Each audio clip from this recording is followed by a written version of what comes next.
irmãos, com a paz do Senhor.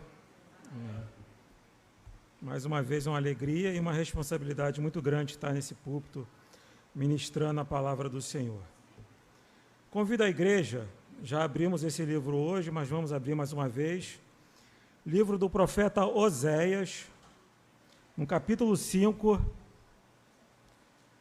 verso 15. Estaremos lendo do capítulo 5, verso 15, até o capítulo 6, verso 6.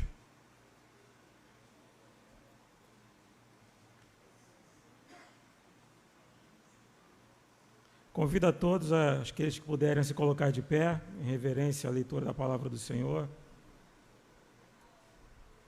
Oséias, capítulo 5, verso 15. Estaremos lendo do capítulo 5, verso 15, até o capítulo 6, verso 6. Todos acharam? Diz assim a palavra do Senhor: Irei e voltarei para o meu lugar, até que se reconheçam culpados e busquem a minha face. Estando eles angustiados, cedo me buscarão, dizendo: Vinde e tornemos para o Senhor, porque ele nos despedaçou e nos sarará, fez a ferida e a ligará. Depois de 2 dias nos revigorará, e ao terceiro dia nos levantará, e viveremos diante dele. Conheçamos e prossigamos em conhecer ao Senhor. Como a alva, a sua vinda é certa, e ele descerá sobre nós como a chuva, como chuva serôdia que rega a terra. Que te farei, ó Efraim? Que te farei, ó Judá? Porque o vosso amor é como a nuvem da manhã e como o orvalho da madrugada, que cedo passa. Por isso o abati por meio dos profetas, pela palavra da minha boca. Os matei, e os meus juízos sairão como a luz. Porque misericórdia quero, e não sacrifício, e o conhecimento de Deus mais do que holocaustos. Senhor Deus, eis aí a Tua palavra. Prepara, Senhor, nossas vidas e corações para que possamos aprender de Ti, que é o verdadeiro mestre para nós. Abençoa, Senhor, as nossas vidas, é o que nós pedimos, em nome de Jesus. Amém. Os irmãos podem se assentar.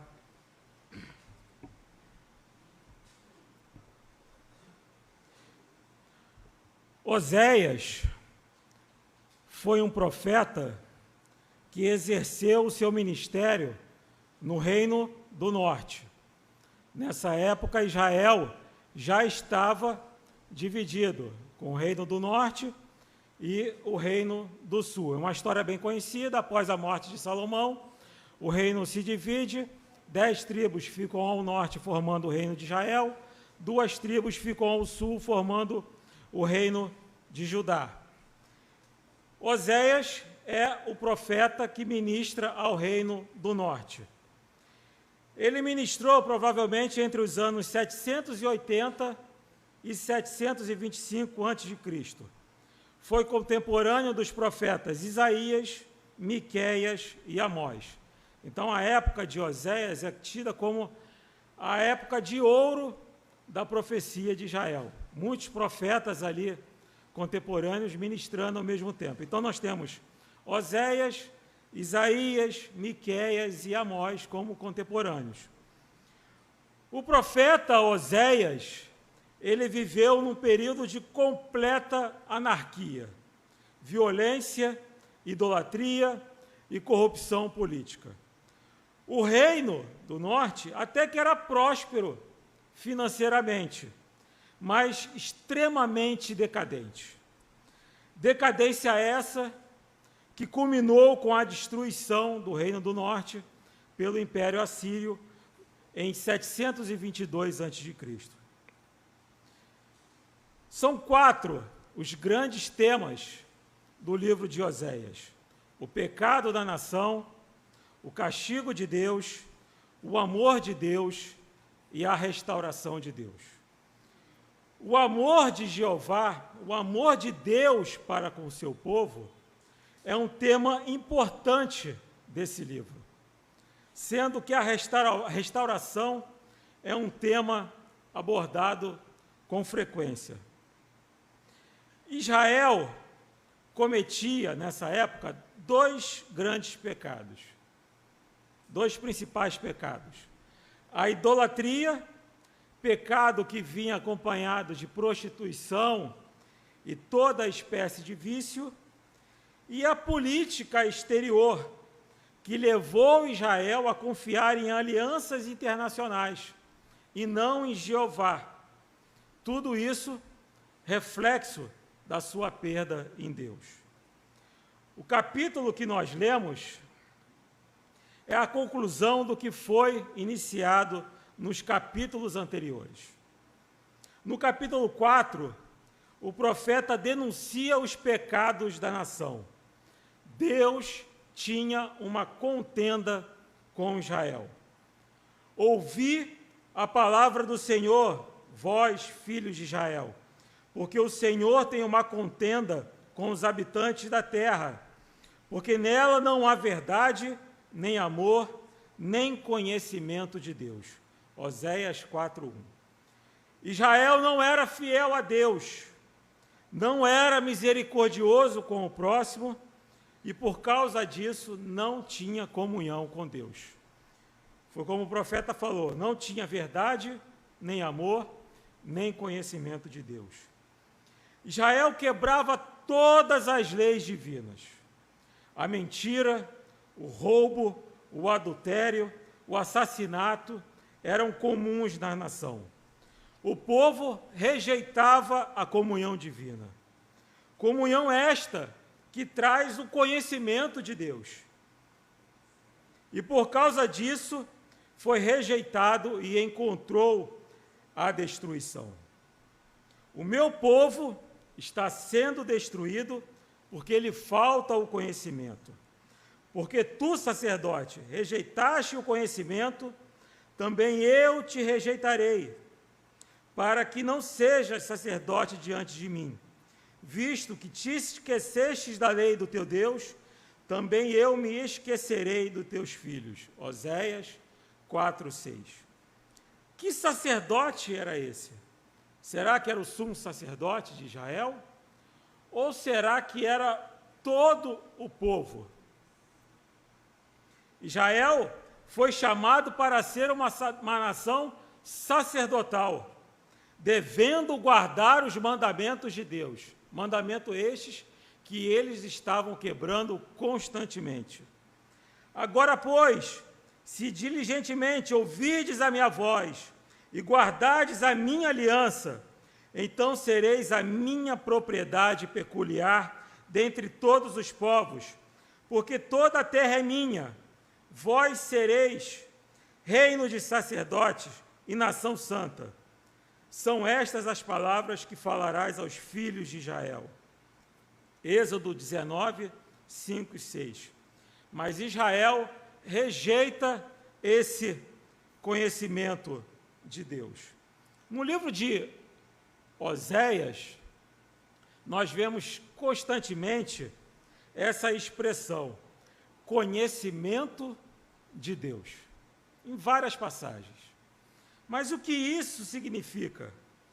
O conhecimento de Deus é um tema importante no livro de Oséias, mas não se trata de um conhecimento técnico, um conhecimento intelectual, um conhecimento adquirido através de um estudo acadêmico. Também não diz respeito ao conhecimento da natureza divina, como num estudo teológico dos atributos da divindade. Não estou desmerecendo esse tipo de estudo, estudo teológico é importantíssimo, mas não é isso que o profeta quer dizer. Não é esse tipo de conhecimento técnico. A Bíblia diz que os demônios creem e conhecem a Deus. Então, não basta ter um conhecimento técnico de Deus. Não se trata de um conhecimento meramente intelectual, mas, essencialmente, de comunhão, fé, obediência e adoração, vivendo humildemente na dependência de Deus. Ele te declarou, ó homem, o que é bom e que é que o Senhor pede de ti, que pratiques a justiça e ames a misericórdia e andes humildemente com o teu Deus. Miqueias 6:8. Lembrando que Miqueias foi contemporâneo de Oséias. Os pecados da nação foram denunciados no capítulo 4. No capítulo 5, o profeta começa a descrever qual seria o juízo de Deus. A nação era soberba e obstinada em permanecer no pecado. O seu proceder não lhes permite voltar para o seu Deus, porque um espírito de prostituição está no meio deles e não conhecem ao Senhor. A soberba de Israel abertamente o acusa. Israel e Efraim cairão por causa da sua iniquidade, e Judá cairá juntamente com eles. Oséias 5, versículos 4 e 5. O juízo já foi decretado, destruição. Para Israel, o reino do norte, e para Judá, o reino do sul. E mesmo se buscassem ao Senhor, não achariam. Eles irão com os seus rebanhos e com o seu gado à procura do Senhor, porém não o acharão. Ele se retirou deles. Oséias 5:6. Eles iriam buscar a Deus, cultuar a Deus, oferecer sacrifícios a Deus, eles irão com os seus rebanhos e com os seus gados, irão oferecer sacrifícios a Deus, mas não acharão o Senhor, porque Deus se retirou do meio deles. Podemos perguntar, por que Deus está tendo essa atitude? O povo está procurando a Deus, quer oferecer sacrifícios, e mesmo assim Deus rejeitará essa atitude? Não foi Ele mesmo que disse: buscar-me-eis e me achareis, quando me buscardes de todo o vosso coração. Jeremias 29:13. O salmista não disse: coração compungido e contrito, não desprezarás, ó Deus? Está lá no Salmo 51, na segunda parte do versículo 17. Porque Deus rejeitou a busca daquele povo, rejeitou os sacrifícios daquele povo, rejeitou a adoração e o culto daquele povo. As respostas a estas perguntas estão no capítulo 6. Quando a destruição chegasse, o povo iria se reconhecer culpado, se angustiar e buscar a face de Deus. Desejariam voltar para Deus, crendo que, se assim fizessem, Deus, devido à sua fidelidade, misericórdia e graça, os restauraria. Como está lá: vinde e tornemos para o Senhor, porque Ele nos despedaçou e Ele nos sarará, fez a ferida e a ligará. Então vamos, estamos afastados de Deus, mas voltemos ao Senhor. Depois de 2 dias nos revigorará, e ao 3º dia nos levantará, e viveremos diante dEle. Conheçamos e prossigamos em conhecer ao Senhor, como a alva, como o dia que nasce. É certa a sua vinda, e Ele descerá sobre nós como chuva seródia que rega a terra. Então vamos, nós estamos angustiados, mas vamos buscar a Deus, vamos conhecer, vamos começar um conhecimento de Deus, vamos buscar a Deus. Poderiam estar dizendo: se fomos destruídos por falta de conhecimento de Deus, por falta de conhecimento com o Senhor, vamos, conheçamos e prossigamos em conhecer ao Senhor, e Deus nos acolherá. Mas eles buscariam a Deus e ofereceriam sacrifícios, e mesmo assim seriam rejeitados. Porque Deus não aceitou essa atitude.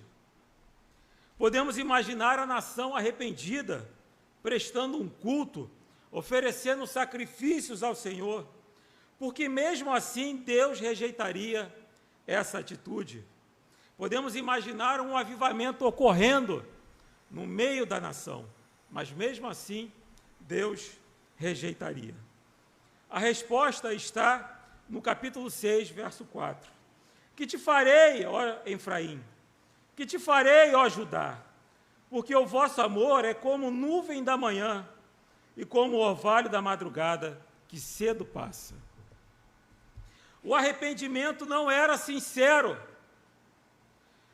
não era de todo o coração, os corações não estavam quebrantados, eram como a neblina da manhã, aquela nuvenzinha que rapidinho vai embora, era como um orvalho que rapidamente se evapora.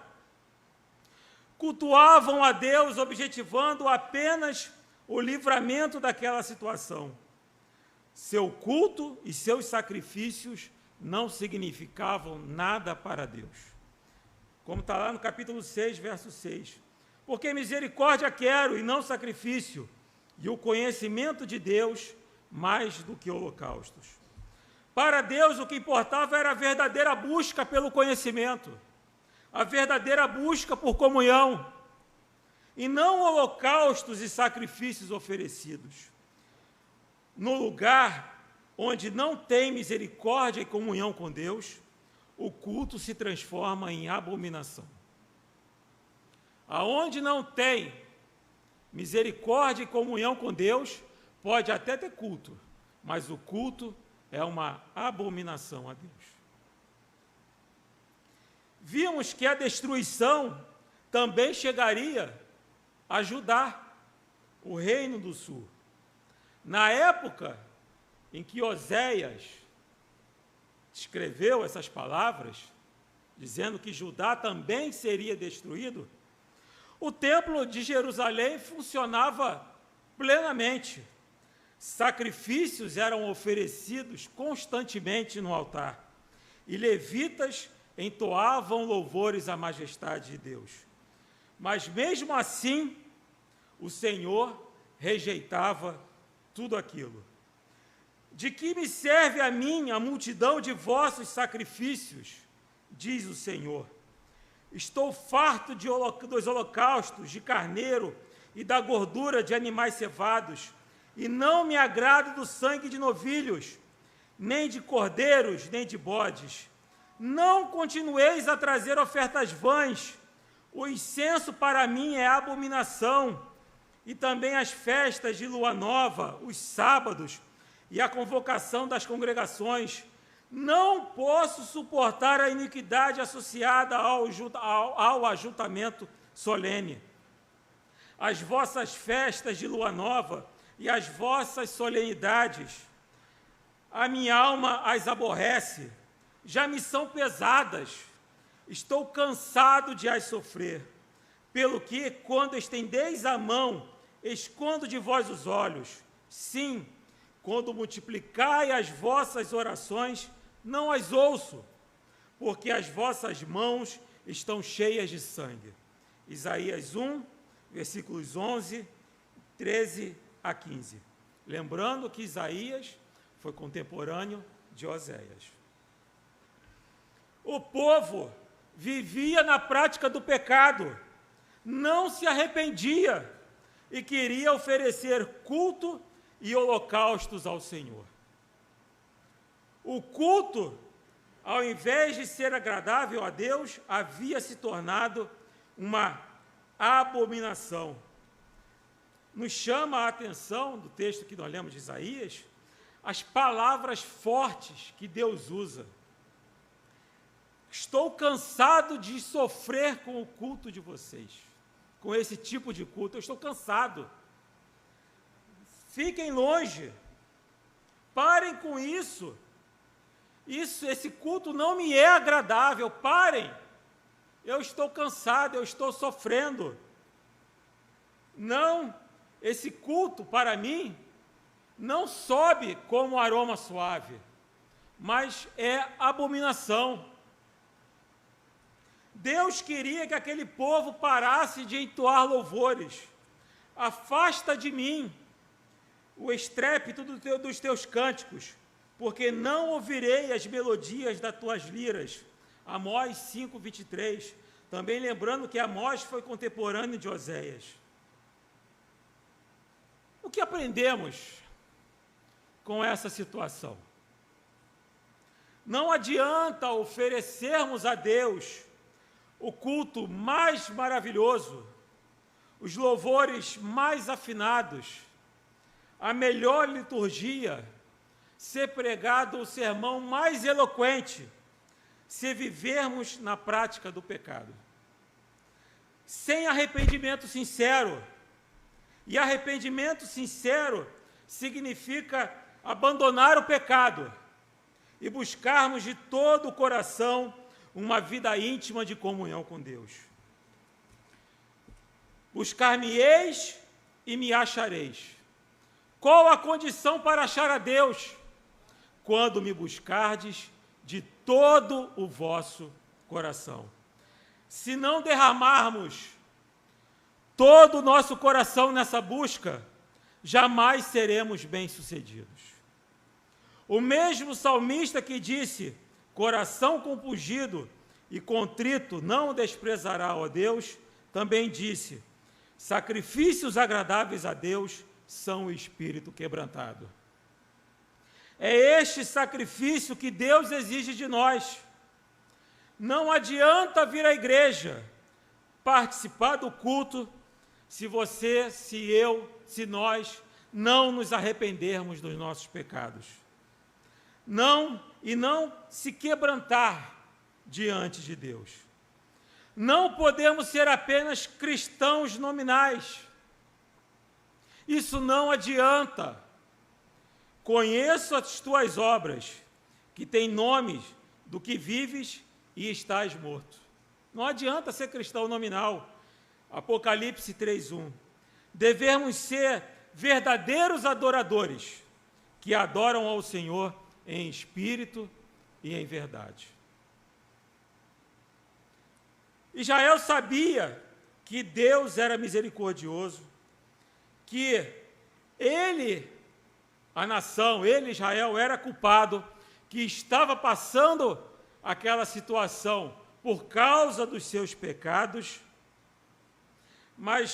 e que deveria oferecer a Deus sacrifícios e holocaustos.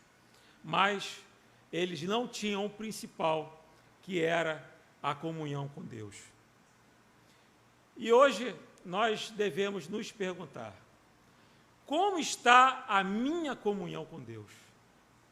Como está a sua comunhão com Deus? Você o tem buscado fervorosamente através de uma vida piedosa, de oração e leitura bíblica? Devemos saber que religiosidade sem espiritualidade é vazio. Sabemos que Deus é o Criador de todas as coisas. Como eu falei, Israel sabia de todos os atributos de Deus. Sabia que Deus era misericordioso, gracioso. E nós sabemos todos os atributos de Deus. Sabemos que Ele é o Criador de todas as coisas. Ele é o Deus eterno e todo-poderoso.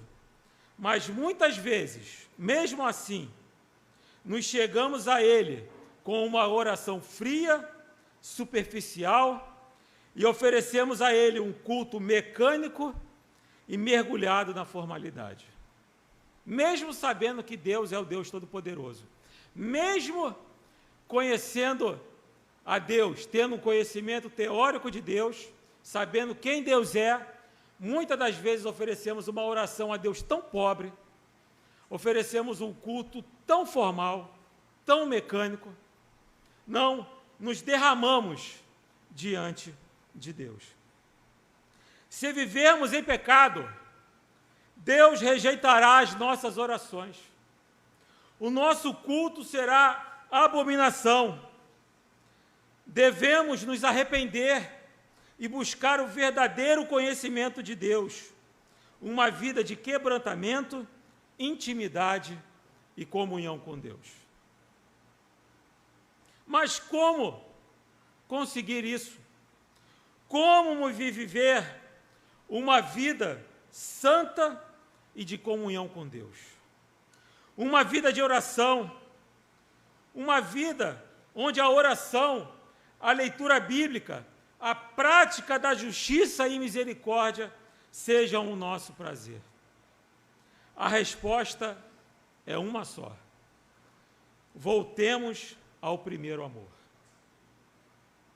Tenho, porém, contra ti que abandonaste o teu primeiro amor. Lembra-te, pois, de onde caíste. Arrepende-te, volta à prática das primeiras obras. Apocalipse 2, 4 e 5.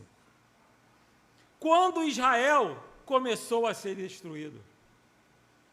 Quando a destruição chegou à nação de Israel? Quando eles foram invadidos pelos exércitos inimigos? Não. A destruição da nação de Israel começou quando os israelitas deixaram de praticar o maior mandamento. Amarás, pois, o Senhor teu Deus de todo o teu coração, de toda a tua alma e de toda a tua força. Deuteronômio 6:5. Quando esta ordenança foi desobedecida, foi fácil quebrar todas as outras. Quando Israel deixou de amar a Deus com todo o seu coração, alma e força, deixou de se derramar diante de Deus, deixou de se quebrantar diante de Deus, foi fácil quebrar todos os outros mandamentos. Lembra-te de onde caíste, se examine, é o que nós devemos fazer hoje. Será que eu amo a Deus? Eu amo a Deus. Mas será que eu amo a Deus com todas as minhas forças? Ou o meu amor é como o orvalho, que rapidamente se evapora? Ou o meu amor é como a neblina, a nuvem da manhã? Será que eu busco a Deus com todo o meu coração? Será que louvar a Deus ainda é a razão da minha existência? Ou ir à igreja é uma mera formalidade e um compromisso social que deve ser atendido ao menos uma vez na semana ou de vez em quando? Será que eu evito o pecado ou já estou acostumado com ele? Lembra-te de onde caíste. Quando eu deixei de praticar, quando nós deixamos de praticar o maior mandamento, e a nossa vida cristã se tornou tão vazia? Quando? Onde isso ocorreu? Onde eu errei? Onde nós erramos? E as coisas deixaram de fazer sentido para mim. E minha vida cristã se tornou tão vazia. Arrepende-te. Deus nos chama hoje ao arrependimento, a todos nós. Arrepende-te e volta à prática das primeiras obras. Voltemos a nossa vida àquele momento lá atrás, quando nós fomos alcançados pela graça de Deus. E ali para nós tudo era maravilhoso. A leitura bíblica era maravilhosa, a oração era um momento em que eu rasgava o meu coração diante de Deus, e não era apenas uma repetição mecânica. Era um momento que eu me derramava diante de Deus. Era o filho falando com o seu pai, pedindo ao seu pai, mesmo sem saber orar. Quando no início da minha caminhada cristã, eu nem sabia orar direito. Mas Deus não se importa com isso. O pai, ele não se importa do filho pequeno quando vai pedir alguma coisa para ele falar errado. Mas, não, hoje a minha oração, eu evoluí, minha oração é tão eloquente, mas se tornou tão vazia. Lembra como era a tua vida antigamente, a minha vida antigamente, e voltemos às práticas das primeiras obras. Voltemos à prática do primeiro amor. Não um arrependimento superficial, como foi demonstrado por Israel no capítulo que nós lemos, mas uma verdadeira contrição diante de Deus. Devemos pedir a Deus, devemos pedir que Deus renove as nossas vidas. Devemos buscar o avivamento de todo o coração. Cultuar a Deus não deve ser uma mera formalidade, um compromisso no calendário. Hoje é domingo, eu vou à igreja. Não! Mas deve ser o nosso maior prazer. Israel foi destruído porque rejeitou uma vida de comunhão com Deus. Que os erros do povo bíblico do passado sirvam de exemplo e aviso para nós. E que estar próximo de Deus seja a nossa maior alegria, vivendo uma vida de santidade e louvor ao Senhor. Então, sejamos chamados ao arrependimento. Devemos nos arrepender a cada dia. Não um arrependimento superficial, mas um arrependimento sincero, voltando sempre à prática do primeiro amor. Que Deus nos abençoe poderosamente, em nome de Jesus.